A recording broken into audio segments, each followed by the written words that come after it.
ladies and gentlemen, to NBR, or as we like to call it around here, Nothing But Rants, the show where I find topics that I'm oddly passionate about and I pontificate upon them. These are not hot takes, but rather takes that I'm hot about. What's up? You really like that? Let's shut up and grind some tape.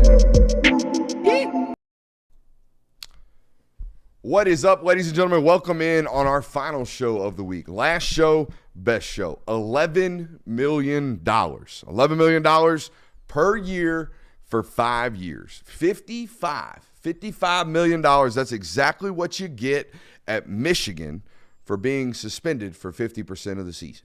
Okay?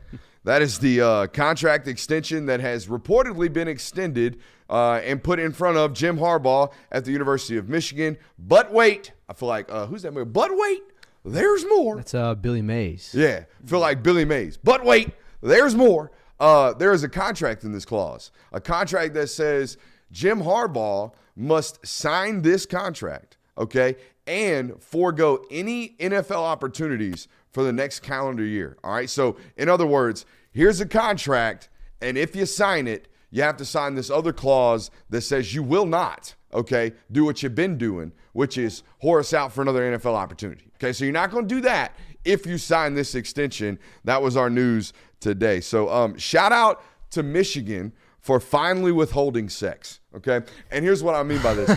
You guys aren't married. And you're in an extended relationship, so you might get this. I don't know your whole deal, and I don't want to get into your whole deal. I'll talk about my deal, all right?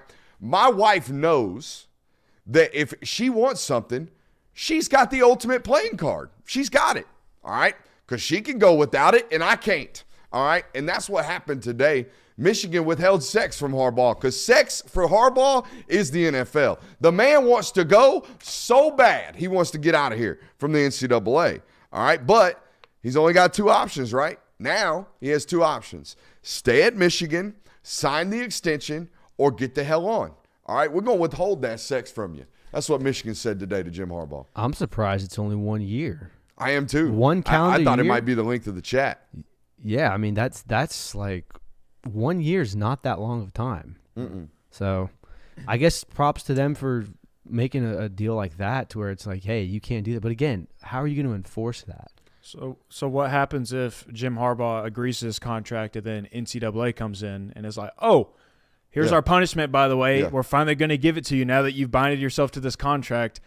And maybe they even change some things now that he signed this contract of like, oh, we can really get him now that he's binded to this. That was my first thought is like, no way Jim Harbaugh signs this contract to stick around for a year to get slapped with an NCAA sanction. That was my first thought. And then I thought, oh, wait. The NCAA hasn't concluded their investigation on this man from 2020. What makes me think they're going to be done with this one by 2024?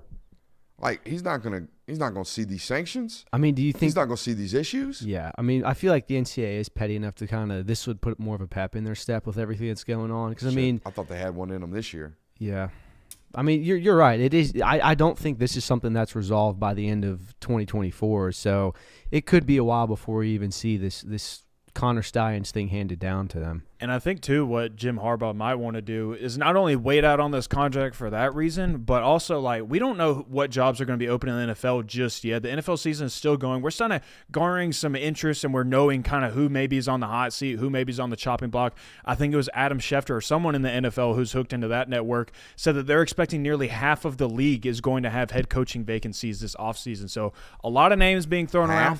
He said like 15. I don't know if it was Adam Schefter himself, but it was someone that said they're expecting like 15. That's way too much. Yeah, I thought so too. But obviously a lot of names being mentioned, hey, this job might be open here in the near future. So Jim Harbaugh might be playing the waiting game for that as well, as he should, if that's his interest. I mean, I'd be worried about everybody's coaching staff at that point. It's in the show notes tonight about how we haven't seen the NFL coaching carousel really even begin to go. I mean, the only one that's been, ballsy enough to fire their head coach already is the Tepper dude from Carolina. He got rid of, their head coach out there. but he's the only one that's automatically doing it already. We're still like, what, 4 games from the end of the regular season in professional least. football? Yeah, I mean, you maybe got 5. So we're still a month or so away from that carousel ending. And if you remember, especially for our Georgia fans listening tonight, that's when you got pillaged last year.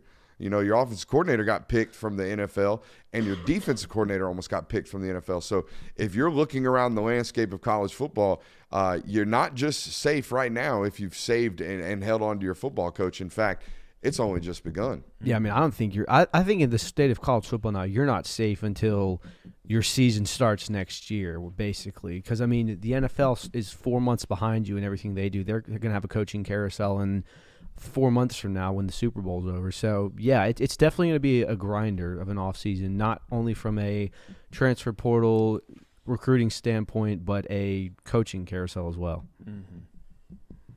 Absolutely. I mean, I honestly don't even know if you have a period of time in college football where you can feel safe from anything. I don't know that there is a portion of this season where it's like, oh, I think we feel good. Because I know there's times of the year where the transfer portal is closed, and there's times of the year where nobody's really hiring. But, I mean, heck, crap happens. All of a sudden, Michigan State, you might be out of a head coach, and all of a sudden they're starting to look for their next guy. And maybe that starts getting floated around your program. And in the middle of the summer, maybe like the transfer portal may not be open, but there might be a kid saying like, oh, by the way, when it does open, I'm gone anyways. So, I mean, I don't know if there really is a point in time in college football where it's like, we're safe now. We can at least take some breaths during this time. We'll talk a little bit more about this in just a second, but I want to welcome you guys into tonight's show. We got a loaded one for you. We got Manny Diaz circling the Duke job. We'll talk about that. The Dukies making the show notes without you betting on them. Can't believe it. NFL coaching carousel. We'll talk about it. Hasn't even begun, even though we already kind of hit on that one. We have a bowl game rundown. We got some non-conference, non-New Year's Six bowl games that we want to put on your map and circle. We're going to go through all of the – I haven't told you all this. We're going through all of the transfer quarterbacks. We're going to circle some. We might even rank them if we feel necessary. And then I want to talk about whether or not all of this is sustainable. Okay, all of this nonsense that we got going on nowadays, particularly with some of the reporting that I've seen lately. And if some of the reporting that I've seen lately is true, I'm going to tell you right now, I'm going to spoil the segment. It ain't sustainable. All right, ain't none of it sustainable if some of this stuff is true. Did y'all have any further thoughts on Harbaugh, Michigan? I could see him coaching the 1 year just for J.J. McCarthy. I think there is that kind of deal. If Harbaugh's coming back, this dude's definitely staying 100%. Yeah, he's already. And here's how I knew he was thinking about it, leaking it, and giving it out. Did y'all listen to the game or did y'all just watch it? Between Ohio State and Michigan? I had to listen to it because I was. Oh, no, I watched. There was a moment where your guy, what's his name? Gus was like, J.J. McCarthy, first-round draft pick, 2024. And Joel Klatt's like, yeah, I don't know about that one. I don't know about that one. And Gus is like, what partner? And Joel's like, well, I mean, 25 starts. Kind of like what we've been telling you about, 25 starts. And he's at that 24 start mark now in his college career. But there's an opportunity that the NFL might want to see more from him because why wouldn't you? He threw it 14 times against Penn State this year. My biggest thing about Harbaugh is why hasn't he left yet? I don't know. He enjoys beating Maserati Marv in the game. I hate how good your Gus Johnson is because it's getting there. I'm working on it. I'm workshopping it over the last 2 nights. I gave the Maserati Marv last night. You just lay in bed and I'm working on it now. No, I don't try impressions off air. I bring them to you first time, first crack right here. Wow, that alone is impressive by Tough itself. Because everybody says about impressions, it's repetition. That's all it is. These are first cracks at these things until I hit them and I'm like, ooh, that might work. And then we come back to them. Your Ryan Day and Gus Johnson definitely keep them in the loop. Right, everything else, like maybe not. Yeah, we'll have to craft some. Lou Holtz was a good one too. Lou Holtz is pretty good. Thanks, guys. Seriously, man, that's big stuff. Where were we at? We were talking about Michigan. Michigan. I don't think there's a chance. But who chance he signs it, dude. I think the guy wants to go to the NFL. Yeah. I also think the guy doesn't like to be around one place too long, and he's been there way too long. Yeah. All right. And this is the one thing that's common about Jim, and everyone will tell you this about him. He will make your program win, but boy, will you be happy when he leaves. Boy, will you be happy when he leaves because it is not easy to work with. like most of these high-profile, highly successful football coaches are. I think it's just because his personality eventually does kind of sour on you. Probably the ears. The ears, the ears and the khakis. hat. the The hat that's khakis. way too big. Yeah, that's a good And point, the too. Sharpie on the whistle Yeah, it's just like all those things. Like, Yeah, why are you wearing a whistle during a game, bro? to keep his Sharpies. He's got a red gotta he's got a be. red Sharpie and a blue Sharpie. I would imagine the red Sharpie's for defense. Gotta Or Sure. maybe red Sharpie's for critical adjustments. I don't maybe know. so. I don't know. What but the other team's doing? yeah, I think all his little quirks and his personality, like I think they're kind of tolerable, and people maybe kind of like him, especially if it's your fan base that has him as your head coach. They like it at first, but then when you're 6 years into it, you're like, oh goodness gracious, like we got to do it again, all over again, and we got to watch Jim Harbaugh look a little goofy on the sidelines. Is the off season, or is Michigan's off season the most stressful time for any college football fan? I think they make it stressful for themselves. Well, yeah, but It's a still, good question because you're always worried about whether or not your guy's going to leave. like I mean, if at the end of every season it was like, hey, Nick Saban is seriously contemplating retirement. You mean like it is? Well, yeah, like this year's like the first one. Like there's been rumors about it for 5 years, but I think this is one of those when there's legitimate reports that it's like, hey, Nick Saban is really thinking about retiring after this year. How stressful would that be for an Alabama fan? Oh, pretty rough, I would imagine. But like this stuff's crazy. I can't believe this has been 3 years in a row, and I know he's not built this machine off of recruiting. He's built this machine off of making it look like Stanford in the Big Ten. But how is he not getting counter recruited like a mother on the trail? How does this guy even get high profile football players to come there? Because you would imagine they get told left and right what everybody seems to know. The dude's leaving eventually. The dude's gonna be wants gone. out. They might fire him after 2020. I thought he was done after 2020. I know, to the point where now every time he has a winning season, everybody's like, oh, this is the time. This is the time he's going to dip. Or now every time he gets a new sanction from the NCAA, they're like, well, he's tired of dealing with those jag-offs. And I'm like, well, follow the rules, you dipshit. Like just try it out once, Jimmy. Just once. Just follow the rules. You might not have to deal with them. Manny Diaz to Duke, how do we feel? I don't like it. I do not like it. I don't like it either. I feel like it's one of those things like, dude, we've been there, done that. We saw how that one It's went. almost too much of a name for Duke. Yeah, it is. You know what I mean? They don't need names that everybody knows, especially names that everybody knows has failed, like Yeah. Manny has failed. It's almost like the ugly stepsister got a little too much confidence in him. It's like, oh, I can start shooting for the stars now. I go after this sexy young coach. We can get Manny Diaz now. I mean, Yeah. we had a good season. We had Riley Leonard for crying out loud. It's like, whoa. You know hold what it on. is? I think they had a couple of too many big uglies, and now they want a handsome man who can stand up on the profile. With his just gel slick back hair. I mean, who puts product in their hair? Get over yourself. I mean, I think it's more of this is a guy who, like you said, is a big name, but we're not going to give him the expectations that he once had at a school. I mean, he was once when he was at Miami, it was like, hey, Miami needs to be a top 10 program. We got to bring the U back. I don't think it's going to be that with Duke. I think it's, hey, go 8-4, go 7-5, compete for the ACC every now and then, have a year like Mike Elko had last year, and we'll be just fine. He's also credited for the invention of the turnover chain, so he's innovative. Got that swag. You mean to tell me that wasn't Mark Richt? I believe I thought it was Manny Diaz. I think it was. I think but it was Manny It was Diaz, under Mark yeah. Richt when he was the head coach that they brought it. So But Manny Diaz was his DC. There was that whole Miami tenure was like tainted from the start.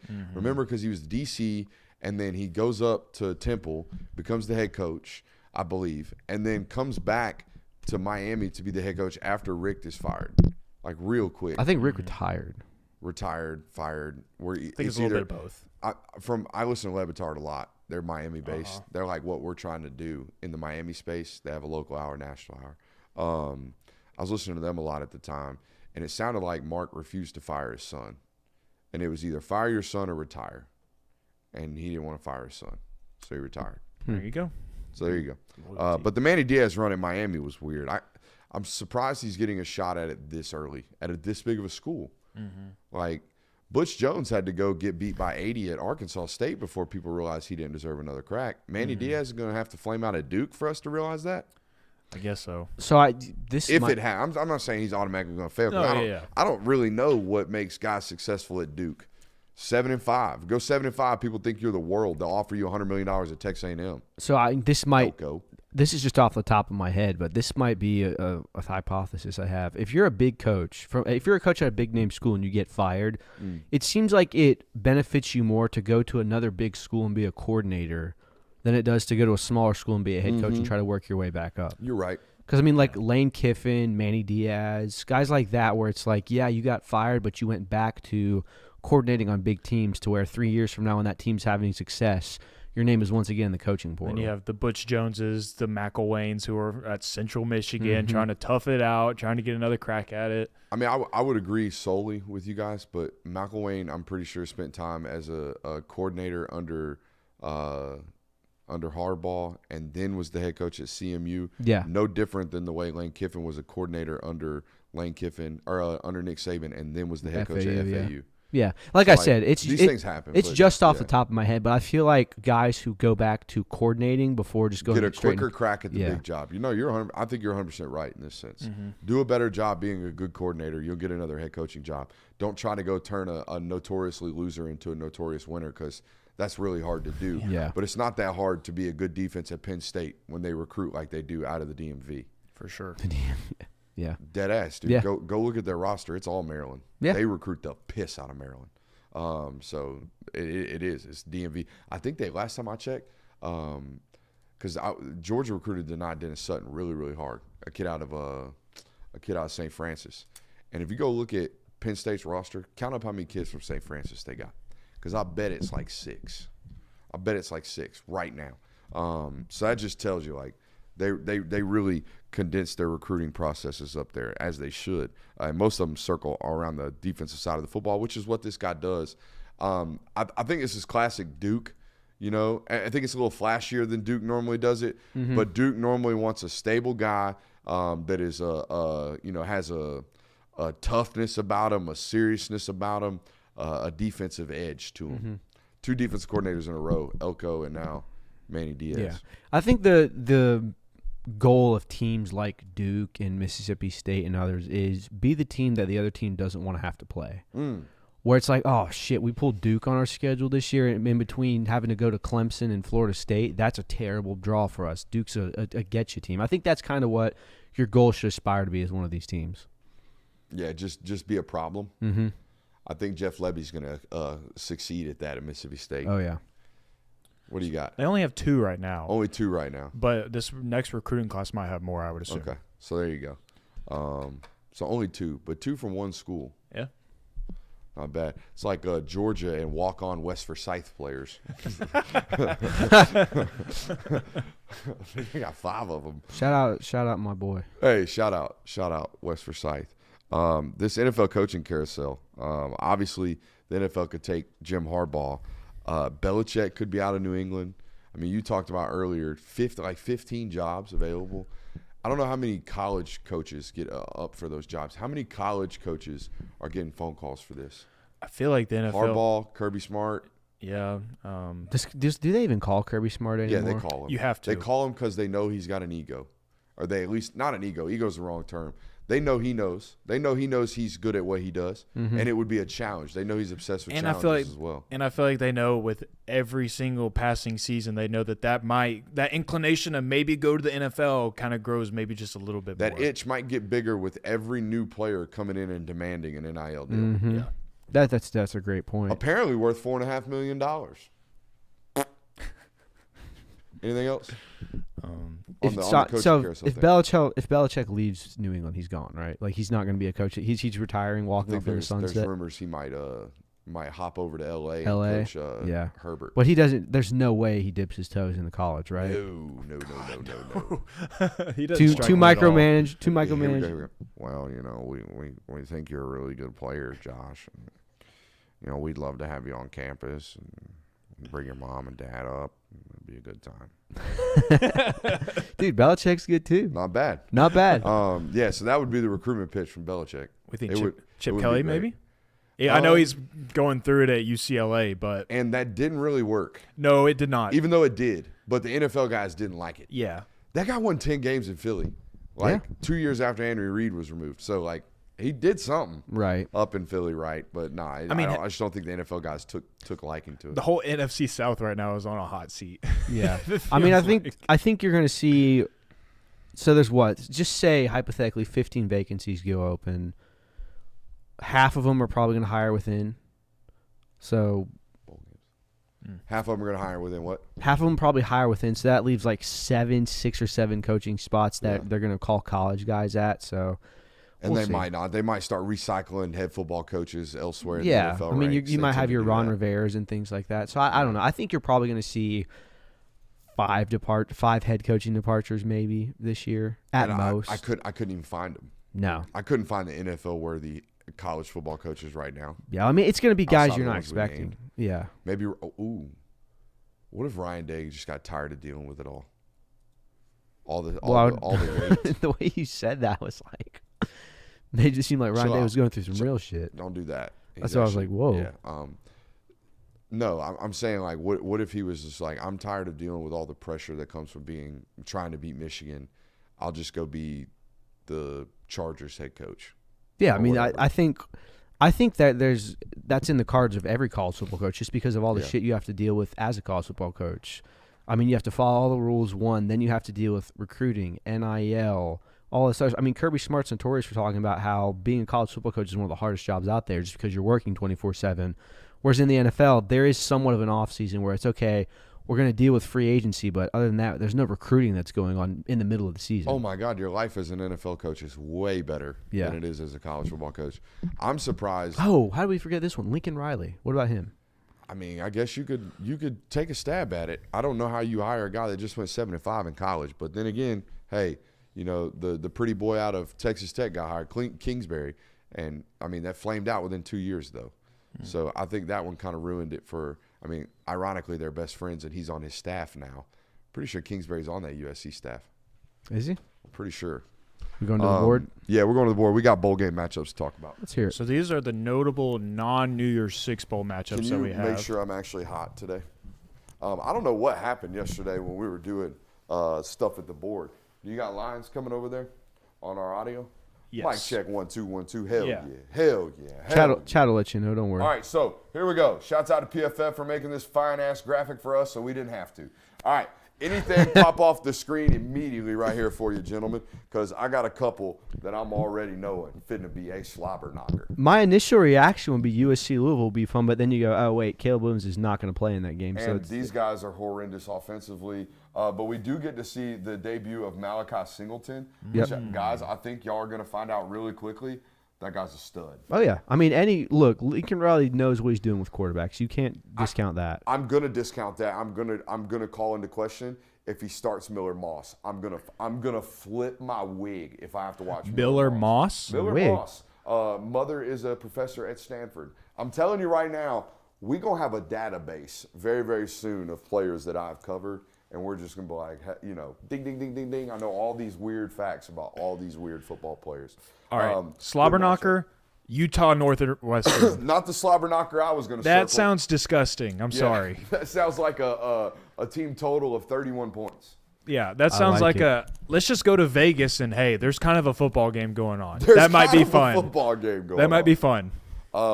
This is ugly. Hey, you know what? Shouts out to West Virginia. Who is our coach up there that was on every hot seat watch list? Isn't going it? into the season? It's not Narduzzi. No, that's Pitt. Yeah. Anyways, our man in West Virginia, everybody was trying to fire your ass preseason. So shouts out to you for, I think, being 7-5 this year in the Yeah. Big 12. something brown, right? Neil Brown. Neil Brown. That's Neil right. There Brown. you go. Neil Brown. Shouts out to you. No, this is the one I was looking at. Arizona, Oklahoma, two relatively well-coached football teams. I think Jed Fish, great football coach. Brett Venables, still up in air for me. Still very much so up in the air for me. We're going to find out as the years progress. But we get our first look at Jackson Arnold in this football game. And we get two football teams that are building something at Oklahoma and Arizona. I know he's in the portal now, but is Dylan Gabriel going to play in this game? Yeah, I'd would have to assume no. Highly doubt. Wouldn't that be something? No. 'Cause I don't think he is. I mean, you do hear those reports where it's like this person's going to enter the portal, but they are helping out and still practicing with the team in bowl games and stuff like that. So Also, I'm going to go ahead and do this one. Iowa versus Tennessee. Some flat out disgusting. Yuck. Some flat out yuck with how right Tennessee's there. offense has been this year and how Yeah. Iowa's defense plays, that game is going to be horrible. How do you even scatter zones on that offense?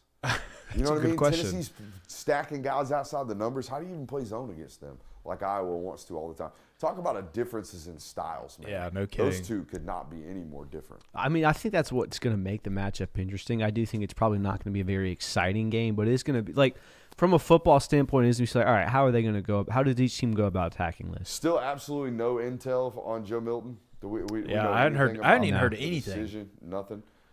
If you're Josh Heupel, what do you do there? Do you say, hey, we're kind of paying this Nico $2 million to sit on the bench, buddy? I think you tell him, hey, this day, got to have a decision because I got to know what to do. I need to know. I think you go a step further. I think you say, thanks, son. Here's a bus ticket out of town. Appreciate you. That's what I would do. Because, again, we're going to have $4 million into a kid at this point that we have not played, who, by the way, thinks he's a 3-year guy. So we're going to get 1 year of the dude we pay $6 million for. That's fiscally irresponsible. We're not going to allow that at a college football program. This Clemson-Kentucky game, relatively interesting as well. I actually have that as my sneaky best matchup. I think those two teams. Who's going to play quarterback for Kentucky? Devin Leary trying Brock to get some more Vanderbilt. NFL tape? Brock Vanderbilt. He can't. It's a joke. I think they should allow that, by the way. I think they should allow transfers to play immediately. Just let him in. Just let Ray. I had to do it in D2. I faced Malcolm Butler, Super Bowl champion. I faced Malcolm Butler on a Thursday. He transferred into North or West Alabama on a Tuesday, dog. Love they that. said, you know what they did? On They a said, Tuesday. hey, you playing free safety today? Just see ball, find ball. I think he had 12 tackles and a pick. Well, just let Ray Davis run the Wildcat like you did with what's his name, Lynn Bowden Jr. When Dude, you had that Lynn quarterback. that was a kerfuffle. clutch performance. I remember that. It was just like, dude, just go be an athlete. Go let Ray Davis raise some hell. I know we're going to play it later, but you would imagine this Notre Dame-Oregon State line is just out of this world in favor of Notre Dame, right? DJ Uyunglele in the transfer portal, the backup quarterback in the transfer portal, the head coach already at Mississippi or Michigan State. Yeah, I mean, is Sam Hartman That's a good playing in this point. game? I would imagine. Yeah, I would think so. You don't opt out when you have to And- increase your draft profile. Ollie Gordon is also probably going to the NFL, right? I think he's a 3-year This is guy. Oregon State, Well, not Oklahoma that's- State. Oh, sorry, my It's you're bad. Oregon good. State. No, you're good. But no, I was more pointing out the fact that they're going to be down to their third-string quarterback by nature of the portal. And you Yeah. would venture to say it's not a 5-star third-string quarterback awaiting his turn at Oregon Not at State. Oregon State. This is going to be one of the longest football games in the history of football.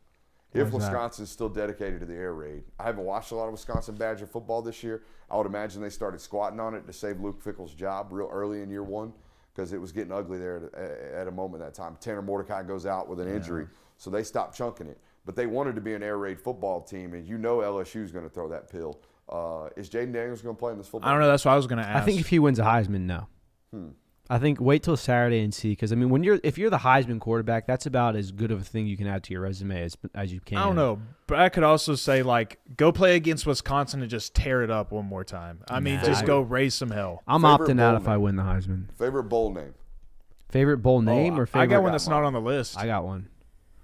What is it? What do you got? The Pop-Tart Bowl. Damn It's it! on here. I should have Is said it on there? first. Yeah, the Pop-Tarts Bowl. Dude, you- Between Kansas That's State freaking and elite, NC dude. the- I love the that. mas- The only elite thing about that football game. Yeah. The mascot. You know the mascot? A big Pop-Tart. It's a Pop-Tart that you get to eat after you win. Dude, that's freaking It's an awesome. edible Pop-Tart. It's an edible mascot. Bro, that thing's got to be salty towards the end of it, right? There's a human inside of it. Yeah, I mean it's an edible. It's a mascot. Dude, I'm not eating jock sweat. Get out of here with that.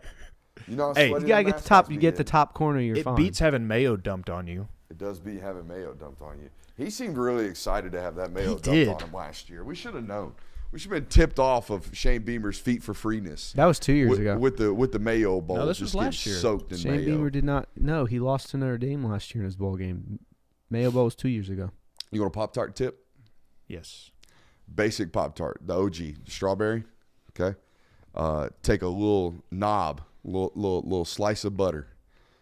Put it on the Pop-Tart. Stick it in the microwave 10, 15 seconds. Not a lot. 10, 15 seconds. Melt the butter. Change your life, son. That was breakfast for me as a child. So there you go. Real nice and balanced breakfast. My for you, favorite boy. part of the Pop-Tart was just eat the crust. Ugh. I just want to see. psycho. I just Now, want to see hey, your reaction What, to that. what No. I do, I ain't gonna lie to you. If I had a Pop-Tart right now, I would eat the edge around the top half, and then I would enjoy just the middle filling, and then I would flip it over and do the same thing on the back So side. you got to earn the good part. No, I just want the good part after I eat the shitty part. But yeah, you got to eat the shitty part to get to the good part. It's You got to like- earn it. It's like when you make a sandwich, you know where the best bite of that sandwich is. So, let's go ahead and get that outside worked away. Yeah. And these last 2 bites that we're about to have are about to be the most elite. Not to bites take of it the back entire to Chick-fil-A, sandwich. but Chick-fil-A notoriously. I tested your theory today. Yeah? Yeah, I went Yeah. to Chick-fil-A and I was like, I got to get a spicy chicken sandwich. Hey, they need to start sending me some money. But there's always that one like little tail on a Chick-fil-A chicken sandwich. The crispy. A little crispy tail. Yeah. Do you bite that first or last? I bite it first. I'm not going to lie. I don't have a preference. I just bite it. Psych. No, you'll just be like, it'll either be like, oh, here it is. You're like, oh, nice, first bite. Oh, you want to be surprised? Yeah. Okay. You gotta be like, oh, I bite there, it there it first. is. It depends. It depends for me. If I'm going sauce on the sandwich, we're going last. I'm not a sauce guy on the sandwich. Yeah, I've dipped away from it because I just don't feel like sacrificing the extra 110 calories, despite the fact that I'll make up for it eventually. Well, it's also you make a mess. You're at more risk of making Yeah, a mess. exactly. Now, see, you don't know how to put it back in the bag. Yes, and you then put. eat it out the I bag. get it. You put the chicken in the bag, shake Yeah, it. yeah. No. You take it out of the bag, take the top lid off, okay, put your sauce on there, put the bun back on, slide it back into the package, and then you just eat it out of the package like that. All the sauce drippings go into the package, and then you leave. No, what you're really supposed to do is you take the chicken out, put it in the bag, pour the sauce in, those and people are shake it. psychos. You don't need to do all that. You not don't need to psycho. do all That's that. like- Just dump it on top, close it up. Look, man, if you want to learn how to eat, follow the fattest guy in the room. Don't argue with him. Just watch him. Just watch him work. Let that man Okay? cook. If Tiger Woods was in here, would you be talking to him about a 60-degree wedge? You probably wouldn't. No, I wouldn't. Okay. So don't talk to me about how to eat chicken sandwiches. Jeez, Got awful, bona def- fides. Also, awful defensive. There. I was a brown Of my sugar food cinnamon takes, Pop yes. Tart guy. You're brown shit. brown shit. Hold up. All right. Yeah, It's man. been a tough night for the mic. We did our bowl game rundown. Where should Dylan Gabriel go? It was weird because like that report came out late at night and Like it was Oregon. like, oh, he's going to Oregon, Going and to then Oregon. and then the very next day it was here's Dylan Gabriel's top 3 schools that he's looking at. And what were they? Oregon, and Oregon? I think it was Oregon as another Pac-12 team, I think, and Washington, then I think maybe? it was Michigan. Interesting. I mean, why is Ohio State not a good fit for a guy Dude. like that? I'm saying they must have already tampered with Cam Ward because it's already linked there. So Oregon must have tampered with this one. Maybe the tampering happened before they could get in. Yeah. Dylan Gabriel, he's not C.J. Stroud, so don't get me twisted here. He's like 85% of C.J. Stroud left-handed. That's what when I see him play, I see a good processor, a guy that throws it with effortless and efficiency, makes good decisions with the ball, Can do just enough relatively with his athletic legs. with his Yeah. legs, not like an elite athlete with his legs. I thought dude was like really, really, really good this year. I thought he was the reason they beat Texas. The only reason they beat Texas is his legs. Yes. His Yeah. ability to run. He had over 100 yards rushing in that football game off basically quarterback counter and quarterback draw. So, like, I'm with you. I don't understand why Ohio State and Dylan Gabriel aren't linked to one another. This idea of the Oregon offense is relatively similar to what he was doing last year with Oklahoma. It's very spread-based, RPO-based, all that good stuff. I don't think it's necessarily as conducive for what Bo Nix was made up to do. The offense with Bo Nix looked to be like, hey, screen game, a lot of stuff underneath. Oh, shit, he just threw that ball 65 yards in the air for a touchdown. Like, wow, big explosive based offense. So I don't know if he's necessarily made for that, but I thought this was definitely going to be an Ohio State fit, but it shows you how much I know. It sounds like Oregon, like I said, got in early with the tampering. I mean, I don't think we're wrong in saying that it makes sense for him to go there. The skill set matches well. We but, said the same thing with Brock Vandagriff. Yeah. Like, your butt should be at Auburn. Yeah. You're going to Kentucky. I don't know what Ohio State is going to do because apparently there was word today that Cam Ward's looking to go to Miami. Hmm. Hmm. So I don't know Okay, what crystal ball, I see Ohio you. State's going to end up doing. That would be so like who is that kid they signed first year of the portal? They signed a kid out of Houston. De'Aaron King. Yeah. Oh, yeah. Now Cam Ward's a totally different football player, but that's what that smells like. That smells like we're gonna go grade somebody who did great in a totally different system, totally different offense than what we do, and then we're gonna bring him down here. So That wasn't Mario Cristobal who brought no. that was our boy Manny Diaz. Yeah, that was Manny Diaz. Yeah. So, but yeah, no, De'Aaron King was a hell of an athlete for Houston. Mm-hmm. He had an injury though, didn't he? Yeah, he Yeah, tore his his ACL knee in up. the bowl game. Yeah. In the bowl game. Tore his knee up and then came back after he tore it up like 8 months later as basically strictly a passer, which didn't go well for them. I did like Ohio State way more in this situation. Speaking of which, I talked about this to start the show today. Mentioned it, and I want to really hit on it right now. Some of this NIL reporting is just getting outside of this world, outside of like reasonable understanding and reasonable thinking. Okay, so there was reports today that said Marvin Harrison is contemplating returning, which I believe, but Marvin Harrison is contemplating returning because Ohio State put in front of him an NIL package that would rival his NFL draft evaluation. And I'm going to tell you right now, that's 100% bullshit. Okay, it's 100% bullshit. Because that kid's a top 10 evaluation on everyone's board, and that immediately means $20 million. And I'm here to tell you right now, I know they're ranked number 2 on recruiting services. I'm here to tell you right now, if Ohio State had $20 million to give one individual player for one individual season, they would not be second on the recruiting rankings right now. They'd be number 1 by a goddamn mile. They would be dog walking people on the recruiting trail. You know why? Because they got $20 million for one football player. It's not fathomable. And if it doesn't make sense, it probably isn't true. All right, and this idea that somebody is going to pay one individual football player in college football $20 million, if that is the case, then the head football coach is a liar, because I'm like 12 months removed from coming on this network and telling you Ryan Day thinks his roster cost him $13 million a year. So one player is worth 20, according to reports today out of Ohio, but the whole roster, according to the head football coach, is only worth $13 million. So where are any of these things aligning? They are not, which means the reporting is probably false. So please be very careful when you're out here like, ooh, they got enough. No, they don't. No, they don't. They do not have enough money to rival NFL contracts. If they did, all right, they wouldn't be, again, second is a great spot in recruiting. It's tremendous, right behind Georgia. And they're only behind Georgia on the composite, in my opinion, because they got 23 recruits and commits, not 28. All right? So if they had this much money to give Marvin Harrison, their ass wouldn't be recruiting second in the country right now. It'd be number 1 by a long shot. Also, it just doesn't make sense to pay one player that much money when you can go out and allocate that. Say a really, really good college football player is $4 million. That's 5 players right there. Yeah. You had Marvin Harrison last year, and as good of a player as he was, as great of an X factor as he was at the wide receiver position, you are still out of the playoff because of that. What is bringing him back going to do? I would say allocate that money elsewhere, this hypothetical money, to get 4 or 5 other really, really good players that's going to help our team. Yeah, I don't know. Use that money to go get a quarterback maybe, because that's something that you need right now. I mean, there's even been some NFL mock drafts that if the Chicago Bears end up with the number 1 overall pick, that also means there's a chance they end up with the 2nd overall pick too. Yeah, they will. And that Caleb Williams and Marvin Harrison Jr. would be the first 2 picks off of the board so they could pair them up. I mean, that's like $25 million. I mean, it just makes absolutely zero sense. And not even only that, I mean, that's a 4-year contract that he's getting too. It's not. There's no way that they can possibly match that with an NIL deal to persuade him to come back for 1 more year and say, "Oh, but you could beat Michigan finally, and you could finally win the Big Ten." Like, bro, come on. No, I do believe some of that stuff pulls at your heartstrings when you're a college football player, but so does $25 million. There are a lot of really, really good quarterbacks, or at least a lot of quarterbacks in the portal. I got 13 names here. I'm going to read off some of these names, and I think this is a direct sign of how much NIL money maybe is actually available, because these guys aren't hitting the portal.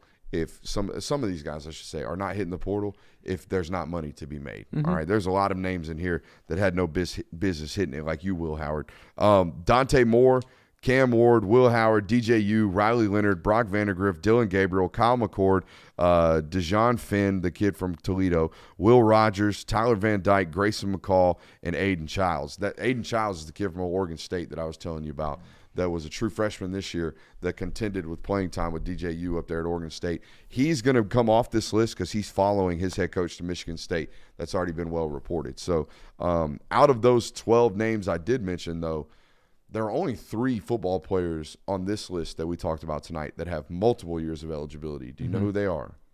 You read it really really I read fast. it really quick. Brock Vandegrift, yes. Howard, does he have Dante multiple? Moore. No, he does not. Dante Moore, he's all-time leading passer at Kansas State. It's not Will Rogers. It is not Will Rogers. McCord. Kyle McCord. Those are the 3. of the 13 that I just mentioned, well, Aiden Childs as well, so 4. Of the 13 names we talked about tonight, or we're talking about tonight, only 4 of them have multiple years of eligibility. Most of these guys are multiple-time transfers. Cam Ward transferred to Washington State from somewhere else. He's out. DJU transferred to Oregon State from somewhere else. He's out. Dylan Gabriel transferred to Oklahoma from UCF. He's out. Will Rogers doesn't count. Tyler Van Dyke, did he transfer to Miami? I feel like he didn't. I don't know. I don't think so. I feel like Either he was way, always Grayson there. McCall, second time in the transfer portal. So a lot of these guys figured out something a couple years ago and are going back for another bag, is what it sounds like. How many of those guys are transition or entering the portal because of a head coach change? Because I know DJU is a reason. DJU is one. Will Rogers. Will We can Rogers is classify one. him Will as that. Rogers is one. And that's it. Really? Also, Yeah. all the people that The you rest just of them are cash grabs. all the guys that you just mentioned as multiple time transfers, not exactly hearing a whole lot of NFL hype around these guys. Yeah. Not exactly a whole lot of, keep in mind this guy, this could be a potential first rounder or even second rounder. These are guys that are like, good college quarterback. Who's the most successful double transfer in college football history? At the quarterback position, at least. Jack Plummer. Stetson Bennett. Oh. Does that count? Transfer I don't twice. think that counts. I mean, Transfer twice. no. I wouldn't No. count it. He did. Enrolled at a JUCO, came back to the same school. Yeah. I don't know if that counts as I transferring wouldn't twice. count that as transferring twice. That to me is, I left a school that I wanted to go actually play at JUCO, and then I came back to a school I love. This isn't. Whereas these guys, it's like I couldn't make it here, and I can't make it there either, so I'm gonna go transfer again. That's what double transfers to me sound like. Technically, yes, he did transition from 2 different schools, but I wouldn't consider him a double transfer like that. I don't know how many landing spots there are for these guys. Are there that many football programs that need starting quarterbacks that are this mid? I mean, no, I don't mean to do it that way, but there's no. I mean, outside of Cam Ward and Dylan Gabriel, which of these quarterbacks are going to national title contenders next year and demanding starting time? I mean, Riley Leonard? maybe Dante Moore. He's probably going to end up at Michigan. I mean, that's a start national contender. I guess if J.J. McCarthy leaves, but if he's not, he's sitting for a year. Yeah. That's all I'm saying. It's like most of these guys are going to go to insert Texas Tech, insert Baylor, insert, you know what I mean? It's not going to be Yeah. national title contender. Most of these guys, I shouldn't say this, but like most of these guys aren't like, oh, they signed that guy, they might win a national title now. They were one one quarterback away. Oh, he's going to Maryland type Yeah. deal. Yeah, for real. And I mean, I think that's what the benefit of the transfer portal is for guys like this, where it's you can go out, you can make a little extra money, and you can maybe perhaps have a rejuvenation of your career. Plus- I don't think this is hey, I'm trying to really increase my draft stock because I'm on a team that's not that good. Plus, I mean, in a sense, the transfer portal is insurance for you because you can do kind of what DJU did, and you can go to Oklahoma State and like, I could have a really solid year, and then if the head coach leaves and I feel like it's not going to be the same next year, I can pull myself out of that situation and then go to another program where I feel like I can be successful again and not shoot yourself in the foot and have a bad year and really like tarnish or what's the word? Tarnish your career. Yeah, I was wondering if anyone was going to help you there. I had no idea where you were going. Tarnish. Thank you. Whoa, the light behind you just turned yellow. Oh, my Green bad. Green Lantern. No, I thought it was cool. I don't know how that happened. I don't even think you can see it on the cameras, but Here we go. Red. How about them? If you were to rank these guys, if we were to take them in a draft order, I know y'all don't have the list on you, but who'd you take first? let's go ahead and just rank available ones just to make it easier. So like take Vandergriff off the list. Okay. Vandergriff off the list. Anyone else? Aiden Childs off the list. All right, so here's the list. Dante Moore, Cam Ward, Will Howard, DJU, Riley Leonard, Dylan Gabriel, Kyle McCord, Finn, Will Rogers, Tyler Van Dyke, Grayson McCall. I'm going to tell you right now, Grayson McCall is number 12 or number 11 for me, dead last. Honestly, don't know enough about DeJuan Finn. I have watched Yeah. He led the MAC the last 2 years in passing. And, I watched one dual Toledo threat kind of game. guy. That's really cool. I have Don't not know watched much about him. So I've you're gonna not put him watched any 10? Toledo.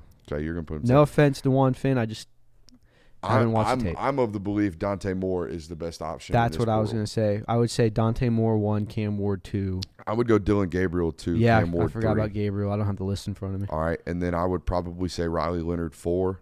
Mm-hmm. Maybe Van Dyke 5. I put Yeah. Will Rogers above Tyler Van Dyke. Well, Tyler Van Dyke's actually got an NFL arm. Will Rogers does not. That's my opinion. I would take. I think Will Rogers over got a him. pea shooter. Okay. So there you go. All right, you got Will Rogers. We'll put him 6 there for the hell of it. And then you're in the discussion of like Will Howard, DJU. DJU. See, I'm of the belief Will Howard's better than him. I'm gonna go there. DJU 8. That's fine. And then we got that makes Kyle McCord 9. Really? Yeah. Shouts out Nebraska. I mean, he's not good, Bob. Yeah, not it's great. that's He's it's just not. crazy to think that a starting quarterback for the Ohio State Buckeyes, after everything they've put in the Was that bad? yeah, And not even that he was that bad, that he would be ranked 9th out of available transfer quarterbacks. And it, Transfer quarterbacks to be. and it was I bad think enough. we were generous too. And it was bad enough to where even Marvin Harrison Jr. could make you look better. Ooh. And Ryan Day, Yeah. who, by the way, say what you want, tough team, does a great job offensively. Always has. So I think that's a lesson about, hey, if your primary receiver in high school football is the greatest high school prospect we've ever seen at the wide receiver position, if his dad's a Hall of Famer, you probably shouldn't just automatically assume the guy throwing him the football is some kind of elite dude. Yeah. You know, I think that's sometimes what you can fall into when you have somebody like Marvin Harrison getting balls thrown to him for 4 years by a dude that looks like Kyle McCord.